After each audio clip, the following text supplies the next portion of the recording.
Olá, estudantes da primeira série, tudo bem com vocês? Eu sou a professora Nelinha de Língua Portuguesa e neste vídeo nós vamos falar sobre o texto dissertativo argumentativo. Mas antes de irmos aos nossos objetivos, vamos cumprimentar a nossa intérprete Jéssica. Oi, Jéssica, tudo bem? Vamos lá? Nós vamos compreender a estrutura de um texto dissertativo argumentativo, reconhecendo alguns elementos que contribuem para a coesão, para a conexão textual. Compreender o que é fato e argumento, identificando informações explícitas no texto. Distinguir um fato da opinião relativa a esse fato, estabelecendo a relação entre a tese e os argumentos oferecidos para sustentá-la. Vamos lá? Será que opinião e fato se diferenciam? Será que tem diferença entre fato e opinião? Como apresentar os fatos e opiniões em um texto dissertativo argumentativo? Você já pensou sobre isso? Sim, existem diferenças e existem técnicas diferentes para você apresentar. Então, a proposta de redação do Enem, esse tipo de texto que nós estamos trabalhando durante essas aulas, são super importantes porque sim, é o tipo de texto, o tipo de redação cobrados no Enem, que é o Exame Nacional do Ensino Médio. A partir da leitura dos textos motivadores e com base nos conhecimentos construídos ao longo da sua formação, redija um texto dissertativo argumentativo em modalidade escrita formal da língua portuguesa sobre o tema. Então, primeiro vamos ler alguns textos dos textos motivadores, que são textos de apoio, que nos ajudam a ter informações maiores, um conhecimento maior sobre o próprio tema. Então, vamos lá. Proposta da redação: manipulação do comportamento do usuário pelo controle de dados da internet. Apresentando proposta de intervenção que respeite os direitos humanos. Selecione, organize e relacione de forma coerente e coesa argumentos e fatos para a defesa do seu ponto de vista. Então, essa é a proposta, ó. A manipulação do comportamento do usuário pelo controle de dados na internet. Será que o usuário ele é manipulado? Vamos pensar sobre isso e redigir também um texto de acordo com essa proposta. Vamos para a primeira atividade. Releia o texto e anote as principais informações para a produção textual. Até o próprio enunciado, é importante que vocês, alunos, compreendam bem qual é a proposta aqui, para vocês, claro, escreverem a sua redação dentro do tema. A partir da leitura dos textos motivadores e com base nos conhecimentos construídos ao longo de sua formação, redija um texto dissertativo argumentativo em modalidade escrita formal da língua portuguesa sobre o tema, apresentando proposta de intervenção que respeite os direitos humanos. Selecione, organize e relacione de forma coerente e coesa os argumentos e fatos para a defesa do seu ponto de vista. Então, aqui releia, pensa um pouquinho sobre essa questão e eu volto já já comentando com você aqui essa reflexão.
Então, estudantes, quais são as principais informações aqui deste enunciado? Vamos lá? A partir da leitura de textos motivadores e com base nos conhecimentos construídos, ao longo de sua formação, redija um texto dissertativo argumentativo em modalidade escrita formal da língua portuguesa sobre o tema, apresentando proposta de intervenção que respeite os direitos humanos. Selecione, organize e relacione de forma coerente e coesa argumentos e fatos para a defesa do seu ponto de vista. Perceba, você tem que ler os textos motivadores, então perceber os seus conhecimentos construídos, né, sobre textos argumentativos. Você deverá usar escrita formal, ou seja, você não pode evitar, né, o uso de gírias, por exemplo, em textos como esses. Então, sobre o tema, você deve falar, o seu texto deve girar em torno de um tema. Você deve apresentar uma proposta de intervenção. O que é isso? Uma sugestão, né, para resolver a problemática do tema. E você deve utilizar ali argumentos e fatos importantes também para a defesa do seu ponto de vista. Então, todos esses elementos aqui que estão destacados são importantes para uma boa construção de um texto dissertativo argumentativo. Vamos para a segunda atividade. Leia um trecho de Toda a Língua Muda com o Tempo, de Marcos Banho, 2009. E separe o fato dos argumentos. Você vai ler aqui separar o que é fato e o que é argumento. Por mais que isso pareça óbvio, vale a pena repetir. Toda língua muda com o tempo. Basta a gente comparar textos escritos em português no ano de 1200, na época de Pedro Álvares Cabral, ou mesmo há 100 anos atrás, com qualquer coisa publicada nos dias de hoje. As diferenças são óbvias e as dificuldades de compreensão vão crescendo quanto mais a gente recua no tempo. Então aqui tem um trecho para você analisar e você vai separar o que é fato aqui nesse trecho, o que é argumento. Pensa um pouquinho, separa que eu volto já para a gente conferir se a sua resposta está correta.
Então, estudantes, o que é fato e o que é argumento aqui?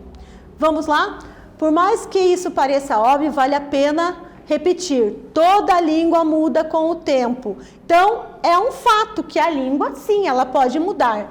Basta a gente comparar textos escritos em português nos anos 1200, na época de Pedro Álvares Cabral, ou mesmo há 100 anos atrás, qualquer coisa publicada nos dias de hoje. Isso é um argumento. Quando ele fala para você comparar os textos mais antigos com os recentes, ele está argumentando para comprovar que a língua realmente usa. Então, fato e argumento.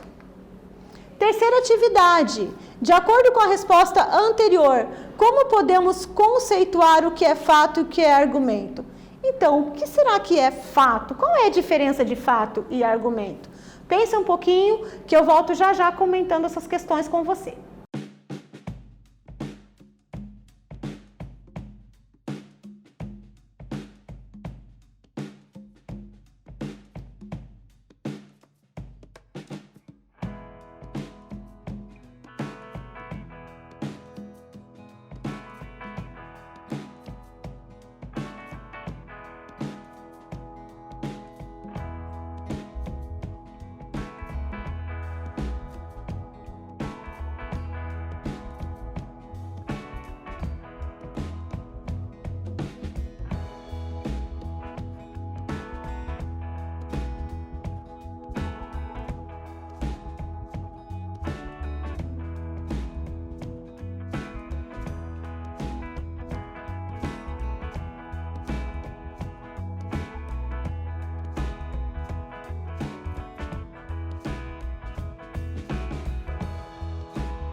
Vamos lá então, estudantes, é importante você saber o que é fato e o que é argumento na construção de um texto dissertativo argumentativo. Fato é algo comprovado, seja por estudos, observações ao longo do tempo, então são provas. Argumento é uma explanação, uma explicação utilizado para convencer o interlocutor, diferente de fato.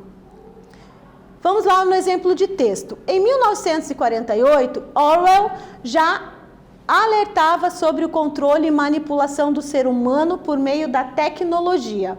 Ficção à parte, o mundo virtual conquistou pessoas de todas as idades, etnias, crenças e escolaridade, levando-as a um ambiente idealizado e, por que não, perfeito. Com isso, o problema surge quando os dados gerados sugerem conhecer os usuários muito bem. Portanto, cabe ao setor educacional desenvolver estratégias que versem sobre o uso consciente e crítico dos ambientes virtuais desde a tenra idade. Então, aqui a gente já tem um exemplo de um texto que fala sobre a questão da manipulação da tecnologia. Vamos para a quarta atividade, referente a este trecho. Releia o texto, divida-o na estrutura exigida da proposta da redação. Você vai separar o fato, argumento, a tese, a intervenção na composição textual do gênero dissertativo argumentativo. Introdução, desenvolvimento e conclusão. Então, você vai reler aqui o trecho desse texto e vai aqui identificar o fato, argumento, tese e intervenção. Eu volto já já comentando aqui essa questão com vocês.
Então, estudantes, conseguiram ali separar ou identificar, na verdade, o fato, argumento, tese, intervenção? Vamos então lá. Em 1948, Orwell já alertava sobre o controle e manipulação dos humanos por meio de tecnologia. Veja que aqui eu tenho a introdução do tema, estou desenvolvendo o tema. Ficção à parte, o mundo virtual conquistou pessoas de todas as idades, etnias, crenças, escolaridade. Ele coloca aqui um fato, ainda na introdução. Então perceba que ele faz um contexto histórico e já apresenta um fato. Levando-as a um ambiente idealizado e, por que não, perfeito. Opa, aqui já tem uma tese, um ponto de vista do autor. Com isso, o problema surge quando os dados gerados sugerem conhecer os usuários muito bem. Aqui eu já tenho desenvolvimento e uma argumentação, uma defesa da tese do ponto de vista. Portanto, olha aqui a palavrinha-chave, cabe ao setor educacional desenvolver estratégias que versem sobre o uso consciente e crítico dos ambientes virtuais desde a tenra idade. Aqui a conjunção, né, portanto, que é conclusiva, e aqui a proposta de intervenção. Os ambientes educacionais, né, devem desenvolver estratégias que versem sobre o uso consciente, crítico dos ambientes virtuais. Então, aqui nesse pequeno trecho, eu já tenho todos esses elementos na introdução, no desenvolvimento e na conclusão. É importante perceber que na introdução eu tenho ali o fato e eu já tenho ali uma tese apresentada, um ponto de vista. No desenvolvimento eu tenho uma argumentação e na conclusão eu tenho aqui uma sugestão para a problemática. Quinta atividade. Releia o trecho. Ficção à parte, o mundo virtual conquistou pessoas de todas as idades, etnias, crenças e escolaridade, levando-as a um ambiente idealizado e, por que não, perfeito. Com isso, o problema surge quando os dados gerados sugerem conhecer os usuários muito bem. Portanto, cabe ao setor educacional desenvolver estratégias que versem sobre o uso consciente e crítico dos ambientes virtuais desde a tenra idade. Localize as conjunções que dão coesão ao texto e explique o sentido. Então, quais elementos estão fazendo conexão entre uma parte do texto e outra, entre uma ideia e outra? Localiza ali, eu volto já já comentando essa questão com vocês.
Então, estudantes localizaram aqui as conjunções, que são palavras, expressões que servem para conectar o texto?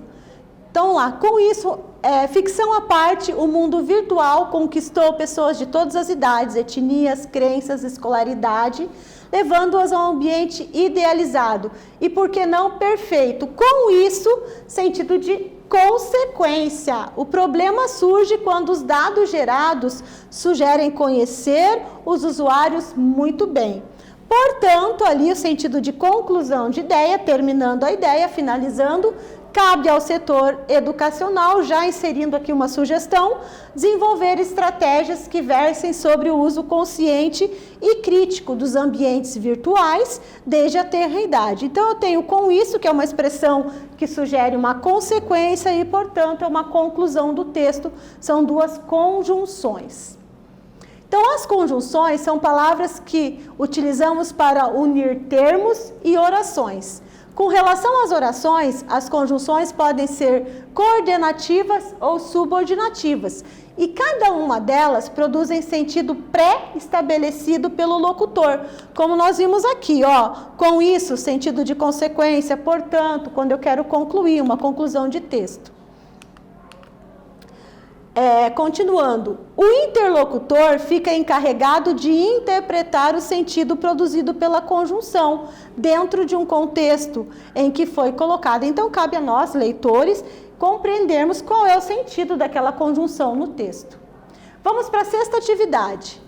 Podem acusar-me, : estou com a consciência tranquila. Os dois pontos no período poderiam ser substituídos por vírgula, explicando-se o nexo, o sentido entre as orações. Por qual conjunção? Então, qual conjunção poderia substituir aqui esse sinal de dois pontos? Lembrando, explicitando-se o sentido. Pensa um pouquinho, eu volto já já comentando essa questão com vocês.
Então, estudantes, qual conjunção pode ser substituída aqui por dois pontos? Claro, mantendo o mesmo nexo, o mesmo sentido.